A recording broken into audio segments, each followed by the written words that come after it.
வணக்கம். தமிழ்நாட்டுக்கான ஒரு முக்கியமான வானிலை அப்டேட் வந்திருக்கு. அடுத்த ஒரு வாரத்துக்கு கனமழை பெய்யும்னு ஒரு எச்சரிக்கை விடுத்திருக்காங்க. இது ஏன் நடக்குது, எந்தெந்த மாவட்டங்கள்ல மழை அதிகமா இருக்கும்னு எல்லாத்தையும் பத்தியும் இப்ப விரிவா பார்க்கலாம். சென்னை வானிலை ஆய்வு மையம் ஒரு முக்கியமான வார்னிங் கொடுத்திருக்காங்க. தமிழ்நாட்டுல அடுத்த 7 நாட்களுக்கு பல மாவட்டங்கள்ல கனமழை நீடிக்கும்னு அறிவிச்சிருக்காங்க. இது வடகிழக்கு பருவமழையோட ஒரு தீவிரமான கட்டமா இருக்க போகுது. இந்த 7 நாள் மழை எச்சரிக்கை சாதாரண விஷயம் இல்ல. இது வடகிழக்கு பருவமழை இப்ப எவ்ளோ தீவிரமா இருக்குன்னு காட்டுது. இந்த சீசன்ல மழை வர்றது சகஜம்தான். ஆனா இது தொடர்ச்சியான கனமழைக்கான வாய்ப்புங்கிறதால நாம கொஞ்சம் கூடுதல் கவனத்தோட இருக்கணும். இது ஏதோ லேசா தூறிட்டு போற மழை கிடையாது. ஒரு வாரம் நீடிக்க போற தொடர் மழையா இது இருக்குன்னு கணிச்சிருக்காங்க. அதனால தாழ்வான பகுதிகளில் தண்ணி தேங்குறது, டிராஃபிக் ஜாம் மாதிரியான பிரச்சனைகளை நாம எதிர்பார்க்கலாம். சரி, இந்த ஒரு வாரம் மழை முடிஞ்சதும் என்ன ஆகும்? மழைப்பொழிவு அப்படியே நின்னுடுமா, இல்ல வேற ஏதாவது மாற்றங்கள் இருக்குமா? அடுத்த கட்டமா வானிலை முன்னறிவிப்பு என்ன சொல்லுதுன்னு பாப்போம்.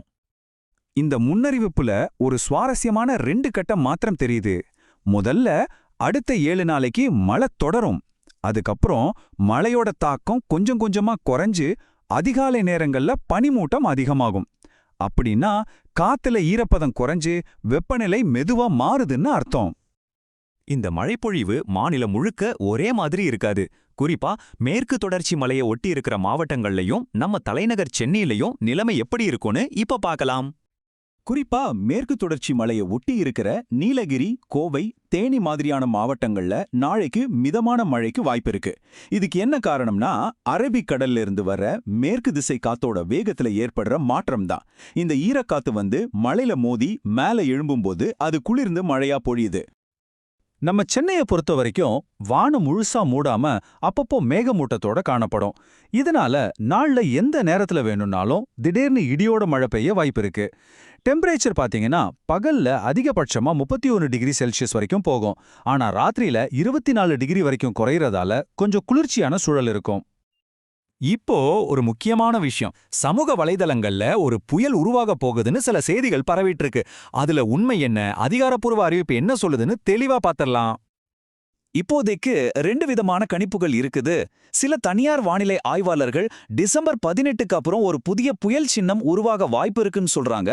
ஆனா நாம கவனிக்க வேண்டிய முக்கியமான விஷயம் என்னன்னா, சென்னை வானிலை ஆய்வு மையம் புயல் பத்தி எந்த ஒரு அதிகாரப்பூர்வ அறிவிப்பையும் இதுவரை வெளியிடல. இப்போ மிக மிக முக்கியமான ஒரு எச்சரிக்கை, கடலுக்கு செல்ற நம்ம மீனவ நண்பர்களுக்காக. இந்த மாதிரி மழைக்காலங்கள்ல மீனவர்கள் மனசுல வர்ற முதல் கேள்வி இதுதான்: நாம கடலுக்கு போகலாமா? கடல் நிலவரம் பாதுகாப்பா இருக்குமா? இதுக்கு அதிகாரப்பூர்வ பதில் ரொம்ப தெளிவா வேண்டாம் என்பதுதான். மறு அறிவிப்பு வர்ற வரைக்கும் மீனவர்கள் கடலுக்கு போக வேண்டாம்னு உறுதியா அறிவுறுத்தி இருக்காங்க. குறிப்பா தென் தமிழக கடலோரப் பகுதிகள், மன்னார் வளைகுடா மற்றும் குமரிக்கடல் பகுதிகளில் கடல் ரொம்ப சீற்றத்தோட இருக்கும். அதனால தான் இந்த எச்சரிக்கை.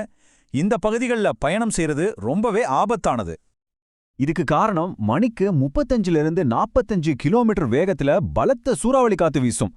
சில சமயங்கள்ல இந்த காத்தோட வேகம் 55 கிலோமீட்டர் வரைக்கும் கூட போகலாம். யோசிச்சு பாருங்க, இது ஒரு வண்டி வேகமா போறதுக்கு சமம். அதனால கடல்ல இது ரொம்பவே ஆபத்தான ஒரு சூழலை உருவாக்கும். இது அதிகாரிகளோடைய நேரடியான அறிவுறுத்தல். கடல் நிலைமை திரும்பவும் பாதுகாப்பா மாற வரைக்கும் தான் இந்த தடை இருக்கும். இது ஒரு தற்காலிகமான பாதுகாப்பு நடவடிக்கைங்கிறத நம்ம ஞாபகத்துல வச்சுக்கணும். ஆக வரப்போற இந்த மழைக்காலத்தை எதிர்கொள்ள நாம தயாராக இருக்கணும். அதிகாரப்பூர்வ வானிலை அறிவிப்புகளை தொடர்ந்து கவனிங்க.